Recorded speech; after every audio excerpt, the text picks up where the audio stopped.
Hello, good evening and welcome to our talk tonight on skiing. So we're going to have two speakers tonight and they'll both join us afterwards for a live Q&A. So any of you that don't know this, I'm Fiona Rota, I'm the Business Development Manager here in the Sports Surgery Clinic. So we are situated about 10 minutes from Dublin Airport. We're just off the M50 and the M1.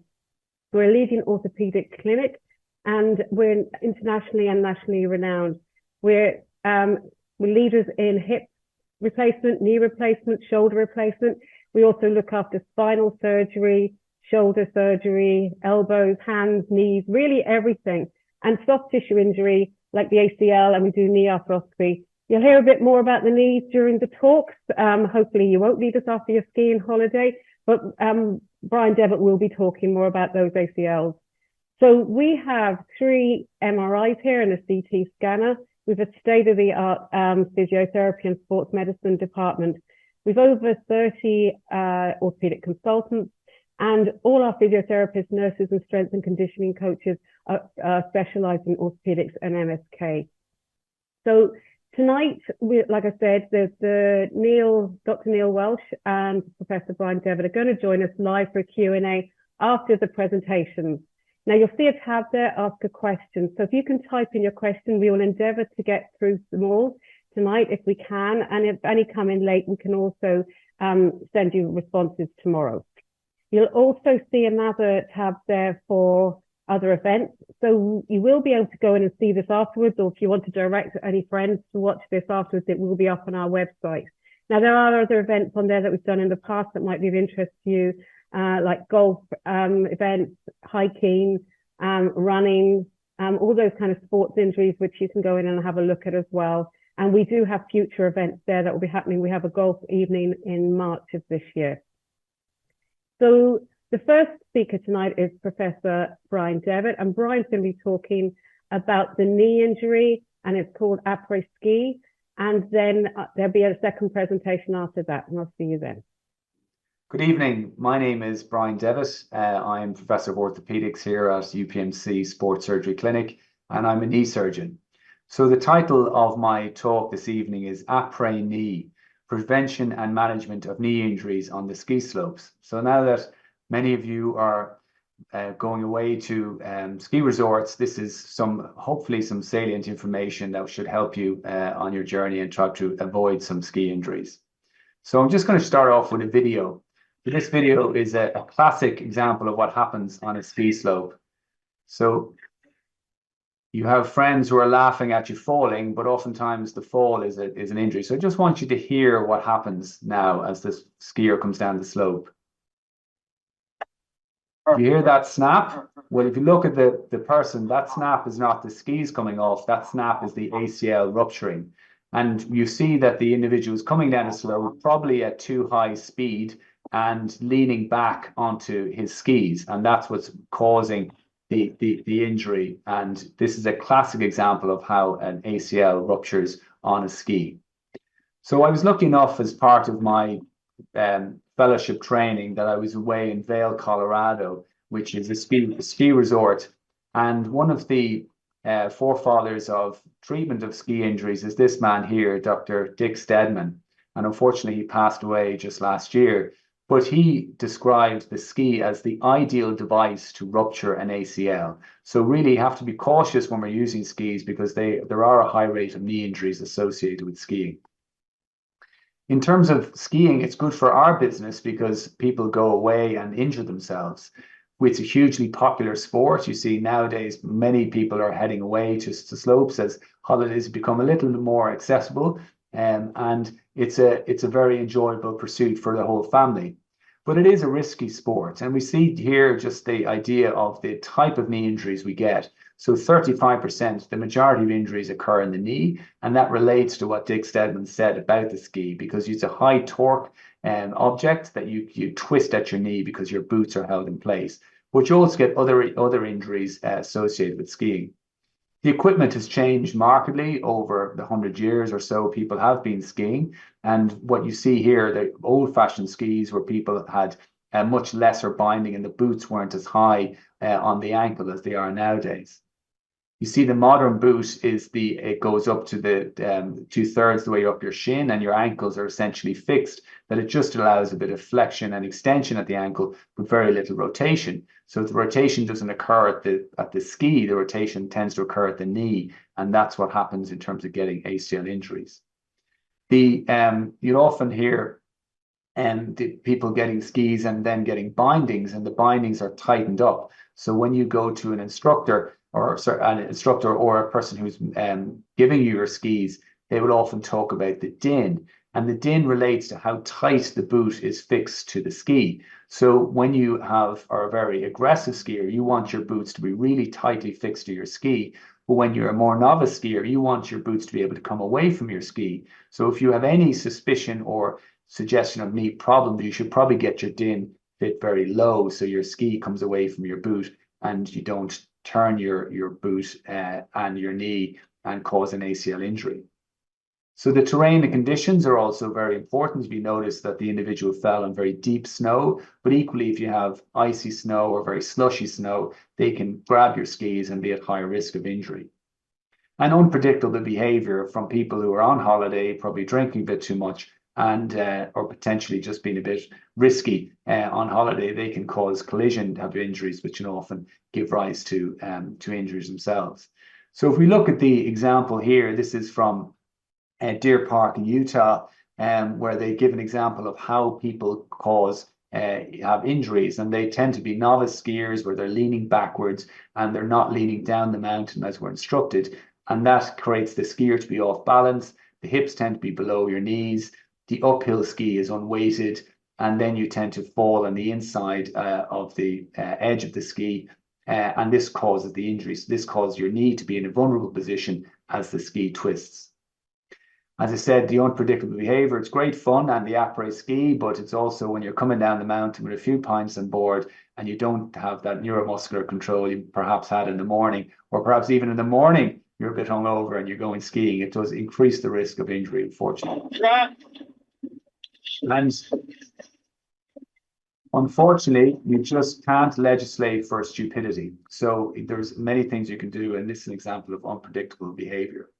So on the mountain, what can you do? First of all, primum non nocere is the phrase we have in medicine, to first cause no harm. So really you want to be make sure you're skiing within your area of expertise. So you don't want to go outside of your lane or ski in an area that you're perhaps going to get stuck in, but also go down a slope that you are not able to ski. You're much more likely to get injured, or worse, even get lost or die or fall off a cliff. So that just goes with common sense, just to ski within your area of expertise. Also avoid hazardous conditions. So particularly if it's snowing or you're not a very good skier and you have very low light, it's very hard to see the undulations on the ground, and that can make you more likely to fall over. So even on a flat slope, it's really difficult. You have a whiteout. So beware of the hazardous conditions. And also be well able to stop before you start. So this is an example of another collision type injury, but someone a little bit out of control. So skiing is a hazardous sport. You need to stay away from people who are unpredictable and get back into your comfort zone. So stay on the slopes if you're not so skilled to go off the slopes. So in the clinic, what do we do? Well, one of this article I often quote in my talks is by a very eminent Professor Après, and he talks about intelligent kneemanship, and doing appropriate examination is very important. But prior to that is taking a history. So typically an individual who injures their knee in history, is skiing down a slope, has a fall, tends to hear a snap as we heard in the opening video, but then has difficulty putting the ski back on and skiing down the mountain. So it's a more serious injury when someone is taken off the mountain by the ski patrol. But what typically happens is to go to the clinic at the end of the mountain, they get an x-ray and they get a very overpriced knee brace, and then they're sent on their way. But in terms of taking the history, you can really tell what's gone on from the fall, the crack that people tend to hear. That's very indicative. When you're doing a clinical examination, we look for a number of features, and you often compare to the normal knee because it gives you a good idea of what's going on. But we're looking for the presence of swelling within the knee, and swelling following an injury is typically blood. So it's bleeding because you've torn something, and very commonly it's your ACL. So that's really important to look at the other knee, and you see yourself when you take off your salopettes that one knee looks swollen. It's probably something you should get assessed. In terms of the clinical examination, we go through in a very systematic manner to assess all of the ligaments around your knee. So the ligaments on the side of your knee, so you can often injure the medial ligament or inside ligament. The ACL is very commonly injured, so you'll see a very swollen knee as you see in this situation here. And oftentimes in the ski medical facilities, they're very limited, they're quite primitive. So what they typically do is simply an X-ray to outrule a fracture. And that's very important. But the clinical examination will determine whether you have a very severe knee injury, which may have more than one ligament injured, or whether it's a more routine knee injury with just a solitary ligament. And that has big implications. A lot of times they'll try to sell you a brace, and oftentimes the brace is not needed. But then they'll say, well, let's get an MRI scan or let's have surgery early on occasion. And this used to happen occasionally in the US. And I would advise against this. I think that in the cold light of day, you can get further investigations when you come home and get appropriate treatment that's not under pressure or under the coercion by people trying to make money. So it's very important to consider that. The X-ray is example here can show you what a little flake of bone coming off from the side of the tibia. And that's an example of what we call a Sagan fracture, and that's indicative of an ACL injury. The MRIs can be done oftentimes in the ski mountains, they're poor quality, but in this situation you can see some bruising at the mid portion of the tibia, and the femur, and also the back of the tibia. And this is indicative of an injury that causes an ACL rupture. You can do ultrasound scans, and these are cheap scans to get, and they often are effective for looking at ligament injury on the side of the knee.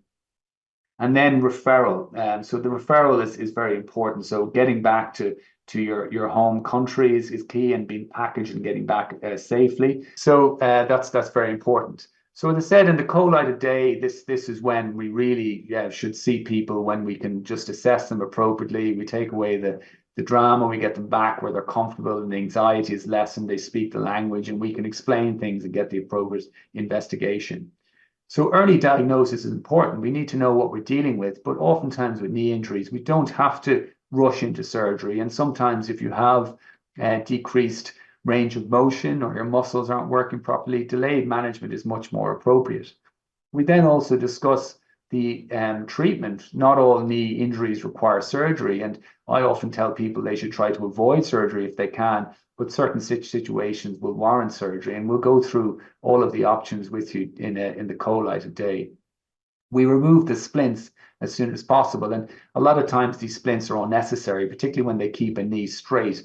That joints are designed to move, and really we don't like keeping them straight unless it's a really serious fracture that has to be stabilized. For most ligament injuries, if the knee is not very unstable, you can move them, and that's really important. And being ready for surgery is dependent on range of motion, so that's really key, and that's the first thing we do.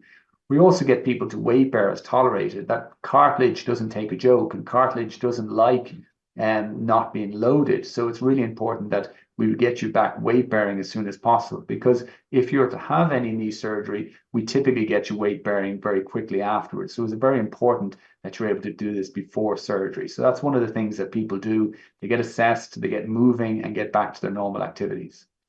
So I'm just going to go through a few common scenarios, and these come into my clinic all the time, much more frequently at this time of year as people come back from ski holidays. So I'm going to start off with a novice snowboarder. So I'm just going to read out the type of referral I get. So thank you, Brian, for seeing Ben, a 14-year-old snowboarder who had an injury 1 week ago. He doesn't recall the mechanism, but there was swelling within 12 hours of his injury, and he was only able to toe touch weight bear. So just put his toe to the ground. He was unable to extend his knee. So you know that there's perhaps some fluid in the knee.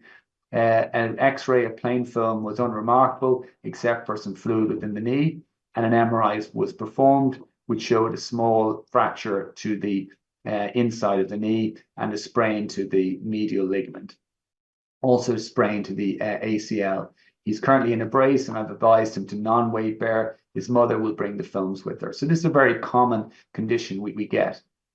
So in terms of the history, it was a contact injury turning, and he didn't feel a pop. He fell to the ground. He was unable to weight bear, and he was taken off the hill. No immediate swelling, but swelling within the first 12 hours. We know that something serious has happened.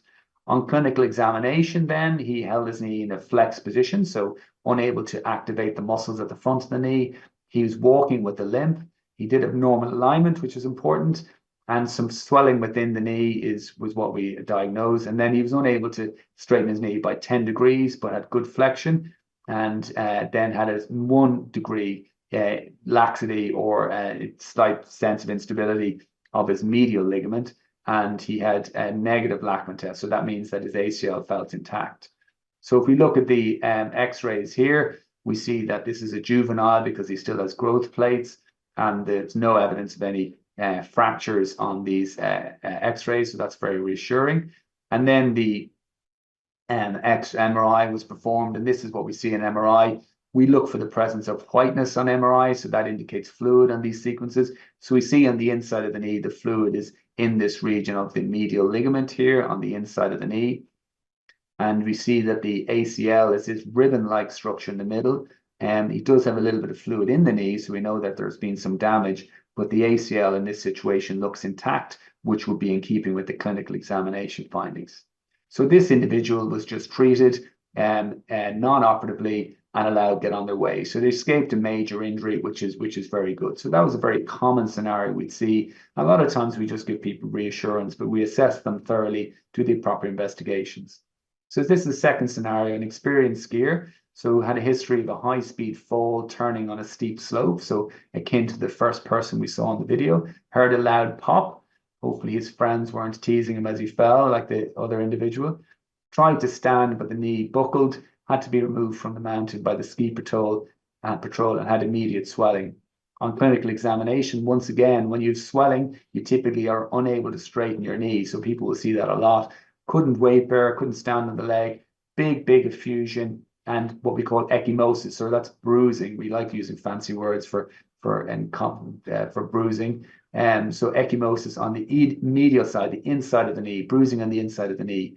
He then had a grade 3 laxity, so he had a huge amount of opening of the medial collateral ligament, and the test for the ACL was positive. So we would suspect this is a more multi-ligamentous injury based on the bruising, the swelling, and the laxity that we assessed at the time of clinic. So if you look at the x-rays here, so we didn't say which side, but I presume it's the right knee, but the x-rays show this area of a little bit of bone here. You see that on the x-ray. So that would indicate that this person has has sustained an ACL injury, but possibly a higher grade injury than the aforementioned snowboarder. Okay, so they'll go on then to have a further investigations. So this is the MRI we see. So this is MRI looking at the side of the knee. We see lots of fluid within the knee. So this whiteness is blood. We also can see some bruising. So the color of bone normally on these scans is this dark gray or black color, and this area is a lighter gray here. So there's lots of fluid within the bone, or what we call bone bruising. And you can see the meniscus, which is this black structure, is hanging off at the back of the knee. So we know that this knee is far forward. So there's something has been ruptured in this case. And as we look into the middle of the knee, we see that the ribbon-like structure that we saw previously has been ruptured. So this is the ACL, which is torn. So thankfully, this person has got the appropriate imaging and be able to get the appropriate management, but there is a definite tear of the ACL here, as you can see. And then we look at the inside, the knee from the front, and we see that here where you'd like to see a nice black ligament, that's just this gray color. So we know that the medial collateral ligament has torn off as well. And that would be in keeping with the laxity or the feeling of looseness of that inside ligament. So that's a more serious condition, and that's a condition that would require ACL reconstruction and probably medial collateral ligament repair or reconstruction. That's a more operative case because it's a higher grade injury. So finally, we get a recreational skier. So a twisted knee removing the boot from the binding. So that's a very unfortunate type of scenario, but it's a common scenario, particularly when you're tired, where you're twisting your leg, you're frustrated, you're trying to get your boots out, which feel cumbersome. Felt a crunch in the knee. He skied on. He said it was fine after a whine, so maybe a little bit of self-medication there. It's no harm. Very painful that night. So this is very typical of an injury that happens during the day. You get more pain in the evening. Lasted the week through gritted teeth. So they probably drank a bit of wine, was able to ski on, and then in the cold light of day, they're uncomfortable, so they come to see us. So on examination, the alignment is normal, so they stand with straight legs. Some small evidence of any fluid effusion is the word we use for that. Full range of motion, but pain at the end range. So when they're fully extending their knee or flexing their knee was painful. Pain on the inside of the knee, and then a normal ligamentous examination. So we're not suspicious of any ligament injury here, but might be suspicious of an injury to the soft tissue within the knee. And this is the side view we see of this person's knee. And what we're looking at is the meniscus. So the crunching sensation with twisting is very commonly a meniscal injury. So we see here is the meniscus, and it should be like a black triangle, but you see this white line going through the black triangle at the back. And so what they've done is they've torn the meniscus. And oftentimes people describe this as being fine at rest, but when they walk downstairs or twist or get in and out of a car, they find some pain. And I often tell people it's analogous to having a stone in your shoe. If the stone is sitting under your toes, it doesn't cause any problem. When it moves under the ball of your foot, that's when it really lifts you out of it. And that's similar to a meniscus. When that flap moves, that can often give an awful lot of pain. So we try to treat this non-operatively to begin with, but if the pain or symptoms are persisting beyond 3 months, or there's very obvious signs of displacement on MRI scan, then we would often have to do an arthroscopy and just remove that torn portion of the meniscus. Okay, so this is just another example of that, where you see the meniscus is just pushed out to the side there, and there's some displacement. Okay, so that's it. So from my perspective, I hope you stay safe on the ski slopes and take some advice. And I'm sure Neil has given you some great advice to get fit before you get on the ski slopes. But go and enjoy yourself, be safe. But if you do run into any problems, we'll be here to see you and to treat you appropriately. Thank you very much. Hi, welcome back, and thanks, Brian, for that presentation. So just before the next presentation, just to remind you, we are part of UPMC now, and there is a UPMC network around the country with hospitals, Whitfield in Waterford, or even in Kilkenny and Clane in Kildare. And also they have a number of sports medicine facilities around the country. So there is a tab there that you can see UPMC. So just if you are living in other parts of the country and you do need to make appointments, you can use that as well. So remember the tab there for Ask a Question, so please type in your questions.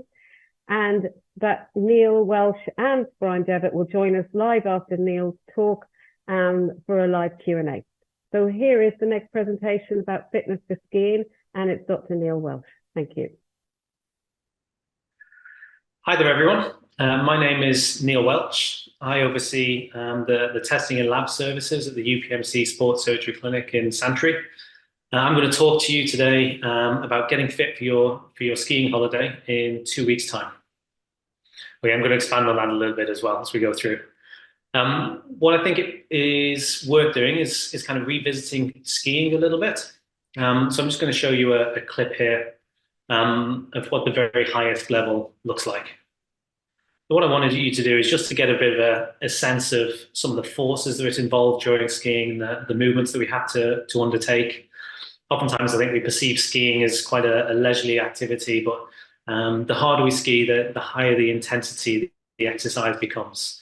So we can see the amount of strength that's required in order to be able to put weight onto the ski, in order to be able to create turns.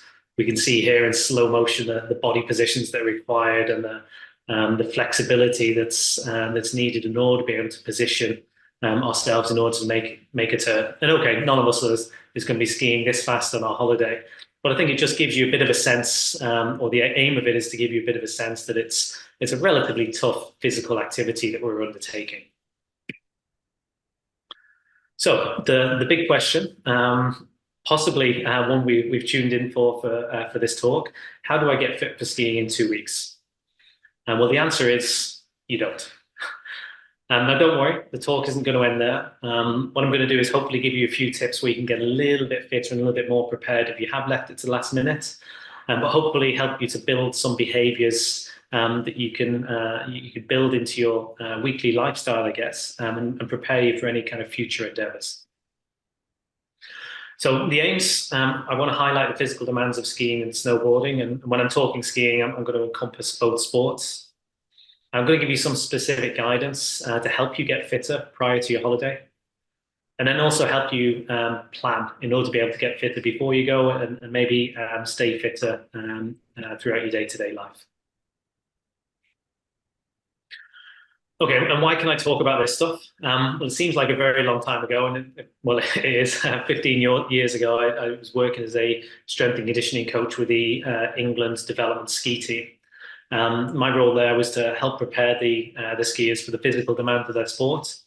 So I have a couple of photos here from some training camps. The English ski team isn't the best funded, and it might surprise you to learn. And so the facilities we had available were homemade. So what you see on the left is a gym we built in the garage of the accommodation we were staying at. Also served as a bit of a kit room and a ski prep area. And on the right-hand side, this is an early year camp. Now, ski racing is a little bit different in terms of the snow demand. They actually quite like hard packing and icy conditions, so early season training camps aren't a problem. This is a resort in Italy called San Sicario, where we go out and try and marry some of the what we call the dry land conditioning, so the off-snow stuff, alongside some of the preparations for their technical training. So I've got a pretty decent understanding of the physical demands of the sport from that work. Now, that said, there are some very specific challenges that we have to negotiate when we're going on a ski holiday. So the first is that we only do it for 1, maybe 2 weeks a year if we're very lucky. What that means is it's very difficult to specifically condition for skiing when you only do it for 5 or 6 days per year. So that offers its own demands. Oftentimes, and this is certainly off the back of speaking to patients who we might see come through the clinic, often there's very little physical preparation. Some of us very much see going skiing as a holiday. We don't necessarily change our behaviors, and certainly some of us are quite sedentary in those behaviors. So we're moving into an activity that is quite physical off the back of doing a lot less physical activity prior to that. Then the makeup of the holiday itself, you buy a lift ticket for 5 or 6 days. We don't like to see that money go to waste, and so we're going to ski back-to-back days. Essentially, you're doing the equivalent of getting your running shoes on and trying to run a 10K for 5 or 6 days on the bounce. And we all know we'd find that incredibly challenging. We then throw into the mix oftentimes reduced sleep. So whether that's self-induced through enjoyment on a holiday, or potentially children not settling into a different routine, that is often impacted. And then inadequate recovery. So a bucket of melted cheese and a few pints or glasses of red wine isn't always the best recovery from a day's physical activity. So these are some of the innate challenges that we have when we go away. The physical demands of skiing are relatively straightforward. I'm not going to go into huge depth here. But we saw in the video there, we need to create pressure on the boot and the ski in order to be able to initiate the turn. That requires some force and hence some strength. Then in order to be able to hold our edge during the turn, we have to undergo what we call eccentric contractions to be able to tolerate those forces. So the strength demand, particularly on the bottom ski on each turn. And then we have some of the demands of the holiday itself. So being able to tolerate multiple runs. And oftentimes some of us want to ski as many vertical meters as we can. We have tracking apps for that. We do a top to run bottom. So we want to do multiple runs each day, and we want to do that on consecutive days. And the stronger you are, the better able you are to tolerate those that level of activity and that volume of physical activity. On the other side of the coin, we have fitness. So there's an aerobic demand to skiing. So we know that when we get to the bottom of a run, we can feel out of breath. And again, the faster we ski and the more intense we ski, the more out of breath we do get. Aerobic capacity also helps us to recover between runs. So skiing isn't purely aerobic. There's an anaerobic element to it. which is where we talk about building up metabolites. People talk about building up lactate in muscle. And our aerobic system helps us to clear that and recover between runs. So being fit is important to be able to tolerate that. And then, again, depending on the resort we select, many of us will select a resort at higher altitude to be slightly more snow sure. So we are going to be operating at altitude, and high levels of fitness is going to help us to do that. So when I'm talking about fitness or aerobic fitness, essentially this is the ability of the body to transport and use oxygen during physical activity. Again, in order to be able to access some of the energy that we have stored, basically in fat, that reaction requires oxygen. And that reaction is relatively slow, which is why we tend to use aerobic pathways during lower intensity activities where there's not a high speed demand on us. So aerobic conditioning, aerobic fitness usually relates to activity that you can do for a relatively long period of time. So essentially over a minute and anything up to a couple of hours. So that's what I'm talking about when we're talking aerobic fitness. In terms of actual measurement of fitness, VO2 max, this is the maximum amount of oxygen that you can use during intense physical activity. We measure it here in clinic, and it's available for measure across a few of our UPMC sites. We measure it using a gas analyzer or a treadmill or a bike, and it gives us a really accurate measure of how fit you are. And the reason I put the picture of the biathlete here, so this is somebody who cross-country skis and then shoots at a target. These athletes are the fittest on earth. You know, they live or born and grew up at usually high altitude and train in a very intense endurance activity. So they have very, very high VO2 maxes. But having some sort of measure of your aerobic fitness is a good way to understand what sort of level you're at the moment prior to your holiday, or even just for general health. But it changes, okay? And this is one reason why it's a good idea to start understanding your own aerobic fitness. These changes happen throughout our lives. So as we age, we tend to lose fitness levels. And this is often dependent on the type of activity levels that we partake in. So if we play a lot of field sports during our teens, 20s, early 30s, and we stop, then we don't have an activity in order to be able to maintain our aerobic fitness. So we lose levels. If we're more conditioning focused, so if, say, we're a runner or a cyclist or a triathlete, oftentimes we'll maintain high levels of VO2 maxes to late 30s, early 40s. But we lose fitness basically based on the amount of training that we do. So if our activity levels change, we have different lifestyle changes, we take on study, we have busy periods at work, or children get in the way, we lose fitness. If we have periods of illness, so we're in hospital for a couple of weeks, for example, or and COVID would have had a big impact on this as well, and we lose fitness, and it doesn't come back by itself. You know, your body gets used to what you give it, and you need to train it in order to be able to recover those fitness qualities. There's some elements of our fitness is genetically determined by stuff like our size, so that contributes to our lung size and the size of our hearts.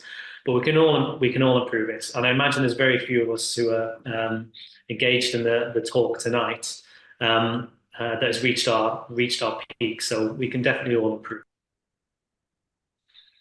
But beyond skiing and I guess moving into general health, maintaining high levels of aerobic fitness is important. We know it reduces the risk of cardiac arrest and stroke. And so avoiding these type of illness events through our lifestyle is obviously very important. It's incredibly important for weight management.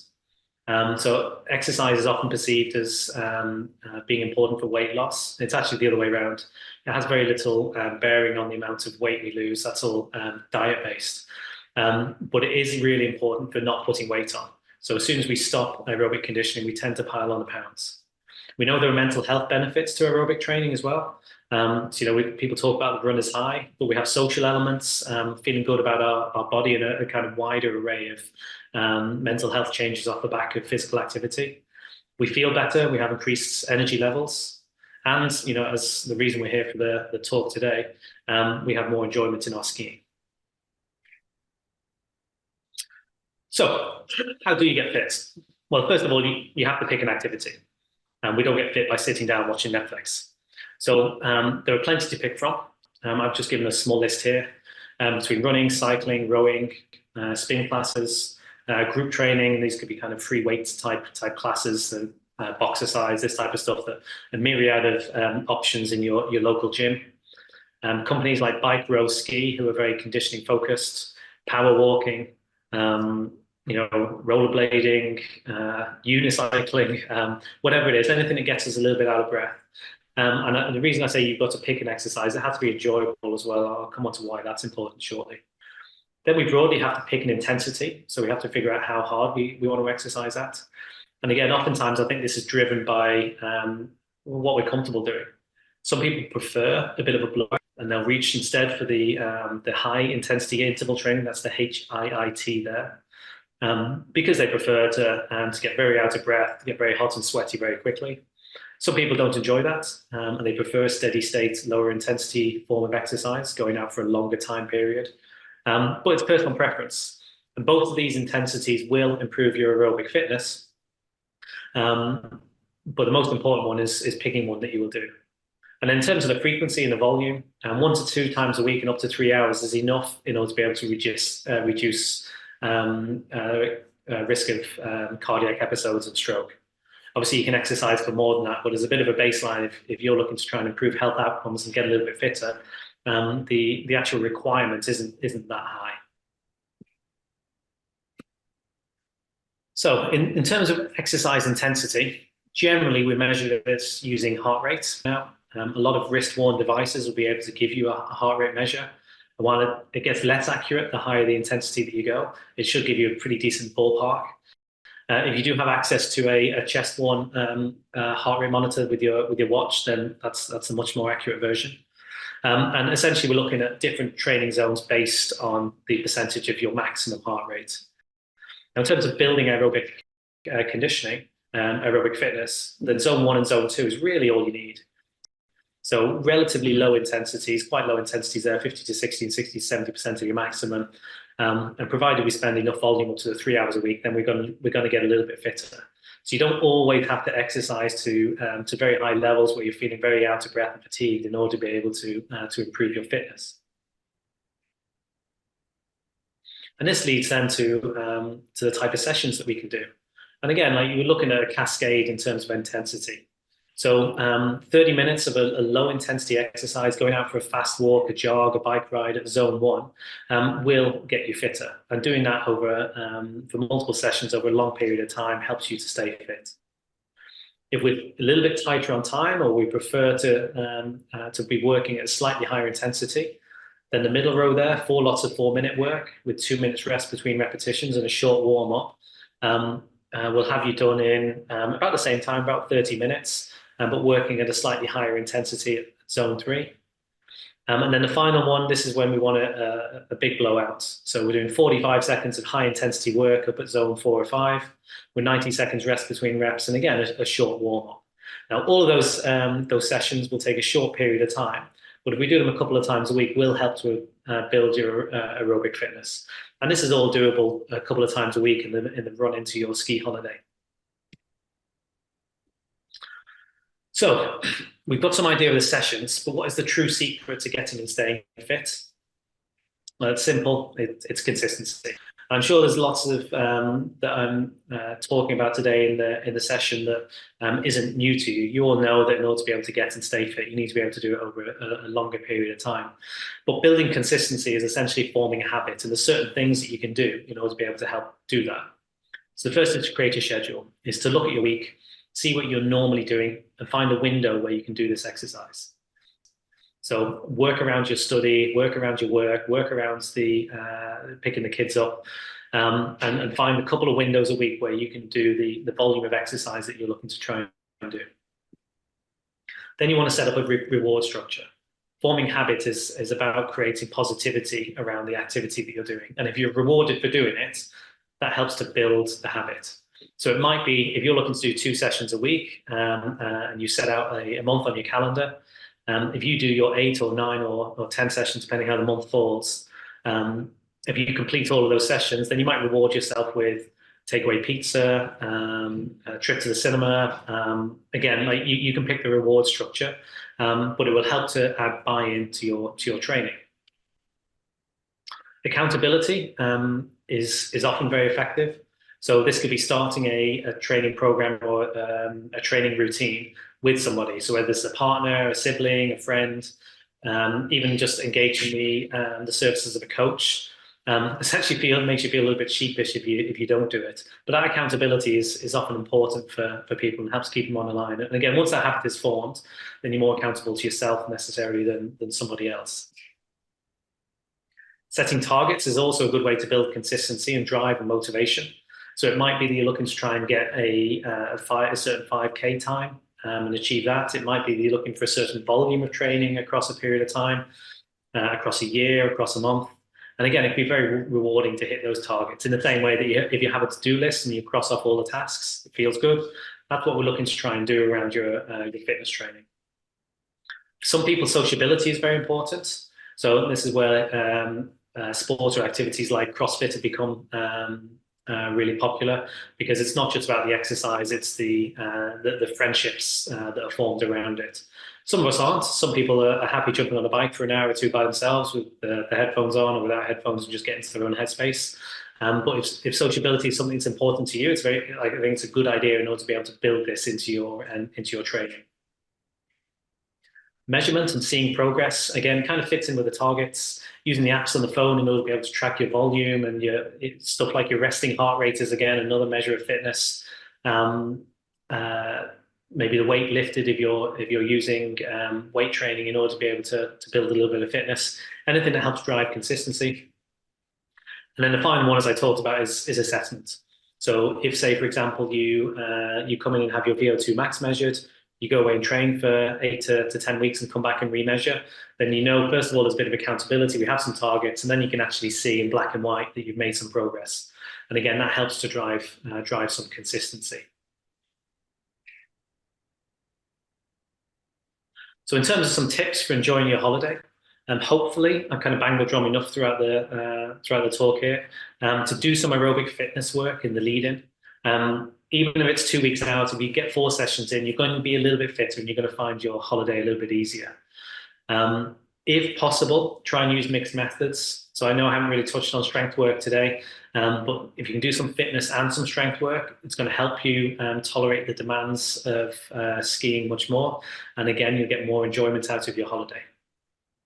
Next, I'd say take regular breaks, especially if you're tired, sometimes a little bit hungover, but taking regular breaks is going to be important. That's going to lead to fewer mistakes.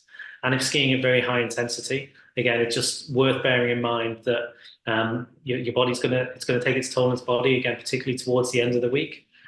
So taking regular breaks to recover is going to be very important.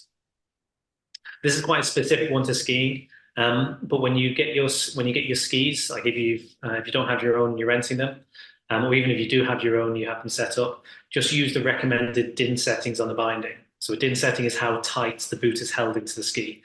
These are set to an international standard. If you go out to this and you injure, then any insurance will be invalidated. But it's also safer. The ski has to release in order to be able to not put the rotation loads on the knee, and it's done based on your height, your weight, and your ski ability. If you crank those up and the ski doesn't release and you fall, then you're at serious risk of a bad particular knee injury there. From a nutrition perspective, eat breakfast. I know you don't always feel like it, again, depending on how the day before has gone, but that's important to make sure we have the fuel in order to be able to tolerate the training demand or the activity demand, and then hydrate throughout the day and have a little bit of a plan for it. I know it's challenging sometimes on the hill to figure out what cafe you can stop off and, getting charged €8 for a cup of coffee and a small glass of tap water on the side. So if you can carry a bottle of water or Camelback with you, something like that, in order to be able to make sure you stay hydrated, definitely do. Be wary of fatigue. So as I said, towards the end of the week, but at the end of the day, and then also changing snow conditions. So particularly if we have a better conditions this year and a little bit more snow, you'll start to get very mogully conditions towards the end of the day with ice in between those moguls. That's going to be much more challenging often than the skiing at the beginning of the day. So again, take regular breaks, make sure you're fueled at lunchtime. And if you start to feel tired, it's okay to pull in for the end of the day. and then ski at your own pace at level. Okay, and again, I know this is challenging depending on who you're skiing with, but you'll massively reduce your risk of injury and increase your enjoyments because you won't be as tired when you ski at your own pace you're comfortable at and a level intensity that you're comfortable at. The final thing then is for you to enjoy your holiday. If you have any questions at all, I'm free to answer them. Neil and Brian, thanks very much for those interesting talks. So the questions are coming in. So we're just going to start on the first one now about should you strap an old ACL injury while skiing? I might start with that one. So I suppose there's very limited evidence to suggest that strapping is going to reduce your likelihood of sustaining a further injury, but oftentimes people feel that the strapping gives them a bit of extra confidence. So there's no harm in doing it. And if it does give you extra confidence, you're more likely to ski more normally and less defensively. So I would say it's no harm, but don't rely on it to reduce injury. Don't let it increase your risk, I would say, or your risk taking when you're skiing. Okay, good. I suppose that goes on to, there's another one here about if you have a weak knee or you have a small wear and tear with osteoarthritis, do you recommend wearing knee braces? Neil, you? Yeah, I mean, it'd be quite similar. You don't necessarily want to be trying to rely on an external support to give you the best protection when you're doing any activity, really. I'm always going to be a little bit biased towards the exercise side of things anyway. So the stronger you can get your leg prior to undertaking or partaking in a sport like skiing, the better. And as Brian said, if it gives you a little bit more confidence when you're on the hill, then work away with the knee support. Okay. Someone here, Joanne's going, she tore her meniscus skiing in February 2023, so last year, and was told snowboarding would be better for her knee if she was to try going again. Would you agree with this, that snowboarding may be less severe than skiing? Yeah, I think in general, in snowboard, just the position your feet are in, there's less twisting in terms of the rotation, which is a very much higher risk for injuring a meniscus.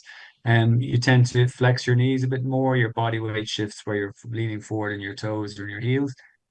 So you have less risk of injuring your meniscus. But having said that, going up skiing is risky in itself because the ground is slippy, you've got big boots on. So there is increased risk than you would just in normal everyday life. But it's certainly lessened with snowboarding, definitely. Okay, good, thanks. After knee replacement, when would you recommend going skiing? Well, I suppose you just have to see about how functional you are in everyday life once again. I think that, nowadays we're doing knee replacements on people who are younger, but also more elderly people are continuing to ski, which is fantastic. So you really need a good range of motion. As Neil has said earlier, you need good strength, which is really important for skiing. So you just want to make sure you're fully optimized from your rehabilitation perspective. So typically you find within the first 6 months, people would struggle. So anytime after that, but provided that you're pain-free, you don't have any swelling in your knee, and you've got good strength. And you can get that tested, which is very effective to compare it to the opposite side. Yeah. Neil, any advice on that one? No, not specifically. Just the same, rather than necessarily just thinking about a specific timeline. Again, everyone's progress through rehabilitation is very different. So depending on your strength, I mean, there's certain things you'd probably want to be able to do first, like, tolerate going for a hill walk would be a kind of a cut-off activity, making it up and down hill. If you struggle to do that, then skiing is going to be a step up from that. So you might be a struggle. And it's not just necessarily the time on piste there's also the big issue. It's getting around town when there's snow and ice and walking around with ski boots. So we kind of have to really think about the whole picture. But you want to be very confident on feet before you go away. Okay, thank you. Post ACL again, 6 months. We've talked about wearing knee support. Should you be going skiing again 6 months after ACL reconstruction? As I said in the one of the first or second slide of my talk, that if you could devise a device to rupture an ACL, you couldn't get much better than a ski. So a new ACL at 6 months is still quite a vulnerable stage. So I would say it would not be advisable. Perhaps if you were skiing in the Olympics and it was your last opportunity, you might chance it. But I think for a recreational skier, it's probably a little bit too early, I would think. Okay. I don't know if you agree, Neil, but we wouldn't be recommending it, no. Yeah, I'd agree. It's both from a structural perspective, but the majority of ACLs we would test at 6 months still have relatively large deficits between legs. So the strength isn't even back to full level on the operated leg by that stage in most people. So I'd be advising that 6 months would be a little bit on the early side. Okay. So, of course, here from Nick Murphy, Neil, for you. Can you recommend particular strength exercises? Yeah, I mean, there's any number you could use. Any form of squat is going to be very effective, and being very conscious of what we call the eccentric phase. So as you're lowering during the movement, to be very controlled and on purpose quite slow. You'd be training the muscle specifically for skiing then. The other thing you could do is try and bias one leg. So an exercise such as a Bulgarian split squat, again, using it in the same way would be an important one there as well. Okay, thanks, Neil. Does skiing increase the likelihood of getting osteoarthritis? I would say no. It's well, I suppose predominantly because it's something that as Irish people we don't do very often, maybe 2 weeks a year. Yeah. So in general, it's a downhill activity. So your weights are certainly go on the front of your knees. So people tend to come back with sore knees, or if people who have patellofemoral arthritis is probably exacerbated somewhat by skiing because your pressure is on your kneecaps. But I would not think it increases the risk of arthritis. Certainly, if you have a fall or a traumatic injury and you develop an injury to your joints, you might have an increase of post-traumatic arthritis, but not per se as a recreation activity. I wouldn't think so. Okay. And someone says, does the most likely the skiing injuries change depending on your age? Oh, Go ahead, Neil. yeah. I was going to say it's probably more likely based on the type of skiing you do. Yeah. So the faster you ski, then I guess the harder you fall. Basically, if you take a tumble, you're more likely to suffer from impact injuries. If you venture off piste, as well, same thing. Crashing into objects, trees, rocks, and that sort of thing becomes more frequent. I guess collisions are probably going to be the most common ones, particularly on crowded pistes. So checking the area when you're skiing becomes, and being really aware of what's going on around you is important advice. And then following the guidelines from on the ski hill as well, about being cautious about where you stop, not in the middle of the mountain, off to one side, not just off the edge of steep pitches and stuff like that is probably the most sensible kind of injury prevention advice. And then again, I don't want to scare everyone with the ACL side of things. The vast majority of people ski without any ACL injury, but again, with the rougher the snow becomes, you introduce fatigue, then you increase the likelihood of those type of injuries with skiing mistakes, basically. Okay, thank you.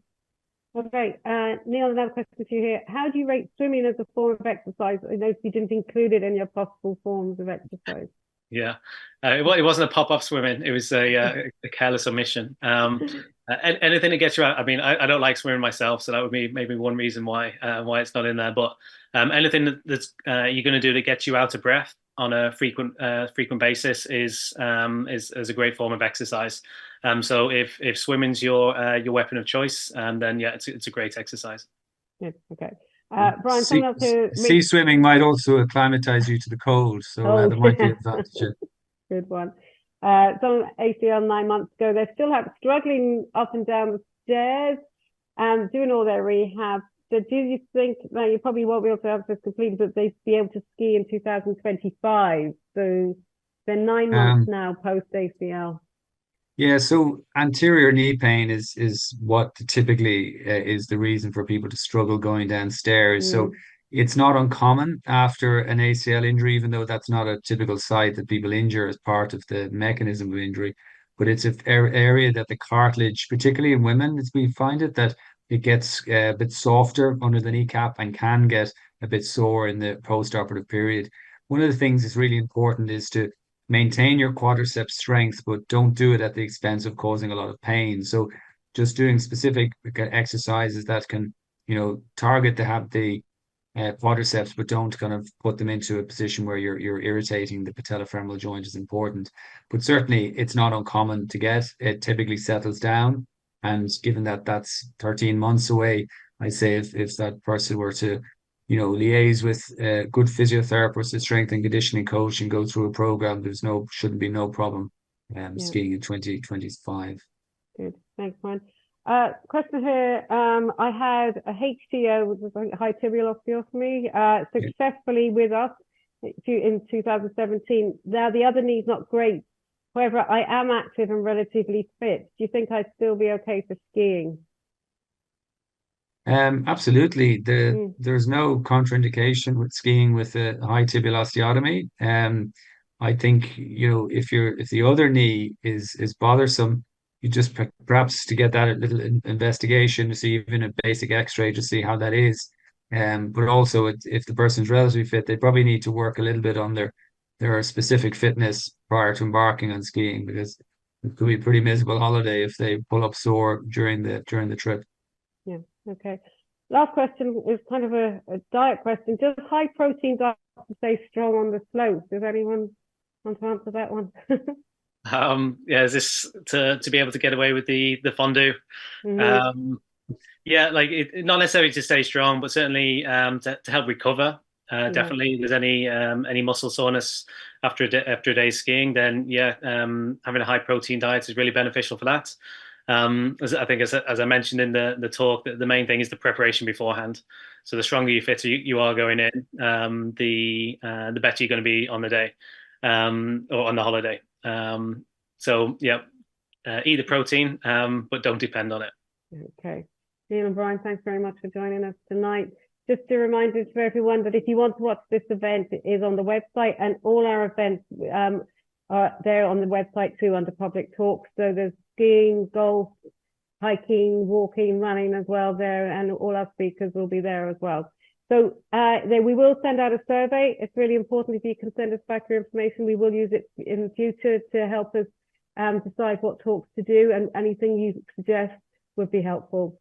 So thank you again for joining us tonight. Thank you.